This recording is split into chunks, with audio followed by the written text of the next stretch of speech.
Hi guys! Magandang hapon! Welcome back po dito sa Gandara SRU channel for Showbiz Update. Andito na naman nga po akong muli nagbabalik.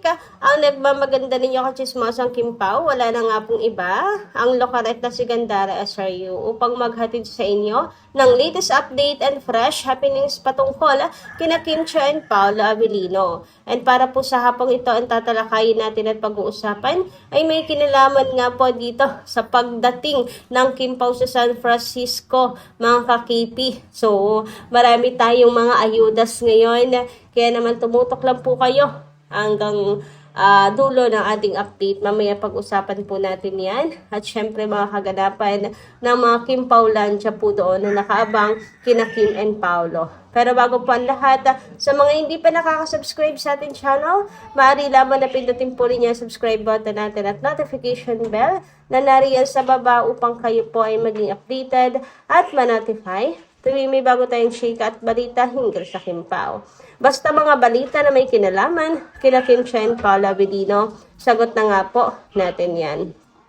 And darito nga mga kakimpaw ang ilan sa mga comment na napili nating basahin ngayong hapong ito bilang pasasalamat sa walang sawang pagsuporta at pagtutok ng ating pong mga taga-subaybay sa daily updates natin. At para bigyan na rin ng titig ang kanilang reaksyon at opinion bilang mga fans nila Kim and Paolo.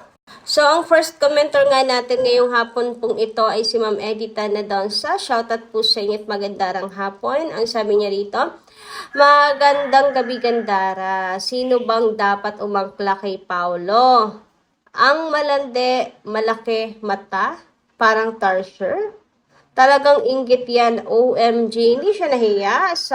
Si Lolang Janine may echo na. Doon siya umangkla. Dapat itigil na niya ang hahabol kay Pao. Anong tingin niya kay Eko? Panakiputas lang. Inamin na ni Eko na magjowa na sila. So, ngayon, maghahabol pa rin kay Pao. Kapal na mukha, hindi na nahiya. Alam mo, alagang Kimi, si Pao.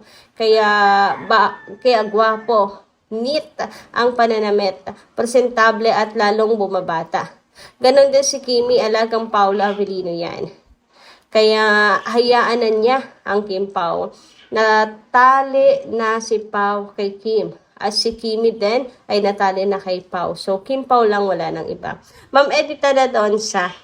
So, hindi naman gusto ni Janine na siya pong umangkla kay Paolo. Yun nga lang, itong mga bashers ni Kim, kinu-question ang pag-angkla ni Kimi kay Pao. Sino gusto nila umangkla? Sila? Anong gusto nila? Sila ang makikipag-holding hands kay Pao, silang aangkla kay Pao, silang yayakap kay Pao. Yun ba yung gusto nila? In their dreams. Nakoy, wala pa po sila sa kalahati or sa 1/4 man lang po ng mga katangian ni Kim at sa itsura ni Kim. Kuko lang po sila ni Kim or dumi lang po sila sa kuko ni Chinita Princess. Kaya wag po silang paano-ano dyan kay Kim. Mako-questionin pa ang pag-angkla kay Kim. Sipain ko kayo. Anyway, sabi naman po ni Miss Norma Dayan, Gandara, really? May rest house silang dalawa? Kaya pala ayon sa vlogger ay ipinagbili na daw yung rest house ni Kimi sa Tagaytay. Gandara, ganun daw sila ngayon. Doon daw sila ngayon nagpapahinga, ready for their world tour. Buti nga nagsishare pa sila ng ganap nilang dalawa. Gandara, kailan alis nila para sa world tour nila? Mamiss na namin Kimi sa Showtime. God bless them po. Ayun, Ma'am Norma Dayag, nakalis na po ang Kim Pao. At actually, nakarating na po ang Kim Pao sa San Francisco. And totoo, mamimiss natin si Kim Chiu sa Showtime. Nako, sigurado, matatagalan na naman po sa pagbalik si Kimi sa Showtime. And wag po kayong mag-alala mga kakimpaw sapagkat para naman ito sa mga kakimpaw natin sa US at Canada. About naman sa rest house, hindi ko nga alam kung totoong binenta yung sa Tagaytay. Pero baka nga rest house po yung sa swimming pool na yun. Ayan, makikibalita pa rin po tayo tungkol dyan kasi ako nahihiwagaan din kung ano yon nila Kim and Paolo. Samantala, sabi naman ni Andre Denden at Miss Lorna, shoutout. Pasensya na lang po sa background natin ngayong hapon. Grabe talaga. Hindi ko talaga yung mapipigilan po mag-iningay.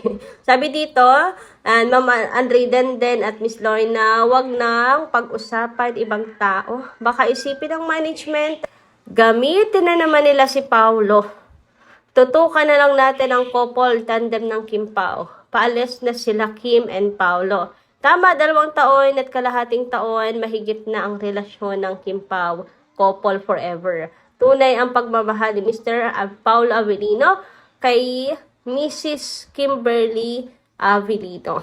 Uy, napaisip naman ako, agree din sa sinabi niyo na baka mag-isip na naman ang management na gamitin si Paolo. Kapag may tinatapik tayo na ibang pangalan, baka mamaya, may ship si Paolo sa iba. Matry nga pag-partnerin. Ay, nako, okay, sige, block na po yan. Wag na pong magbabanggit at mag-ship ng kahit kanino kay Paolo Avellino. Alam niyo naman na hilig din po mag-take risk ng mga producer, ng management, o di ba pati yung kay Kim and Paolo, nag-take risk din sila at nagtagumpay sila. Pero what if mag-take risk na naman sila? Pero naniniwala pa rin ako na hindi papayag si Paolo at Kim na mahiwalay at mabuwag ang love team nilang dalawa or ang tandem nilang dalawa. Anyway, dumako naman tayo ngayon at pag-usapan nga po ang pag-arrive ng Kim Pao po sa San Francisco. Grabe ang ngiti nila Kim and Paolo ng masilayan. Ang mga taong na sumalubong po sa kanila doon. Tingnan nyo nga, halos mawala na naman po ang matang Chinita ni Chinita Princess at ni Paolo Avellino. Walang mapagsidlan. Parang siguro natanggal po ang pagod nila Kim and Paolo na makita nila na madami nagmamahal po sa kanila. Alaman po natin na pagod ang Kim Pao sa kanilang biyahe. Tapos may jet lag pa rin po yan. Pero ang saya, kita nyo sa aura nila na super happy po sila. Iba rin ang nagagawa talaga kapag mayroon pong sumasalubong, di ba? Kapag sina Kim and Paolo nga po ay sinalubong ng mga fans sa sa San Francisco, mga ka-Kim Pao. Makikita nyo nga po yan dito. Grabe, ang dami ba nagpapapicture si Kim talaga. Yung tipo po ng artista na hindi rin po mapakali hanggat hindi po napagbibigyan ang mga fans.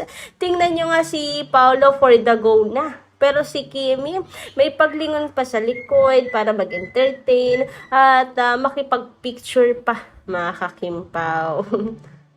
So, credit po sa Kim Pao International at sa lahat ng mga Kim Pao fans na naroon po na nag-abang kina Kim and Paolo. Maraming salamat sa effort po ninyo.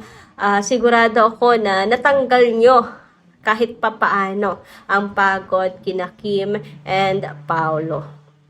Grabe yan sila, oh. And, syempre, ang highlight po ng ating update ngayong gabing ito ay ngayong hapong ito. Ayan, pag-usapan nga natin kung papaano po alalayan ni Paolo Avellino si Kim kahit sobrang dami po nilang dala.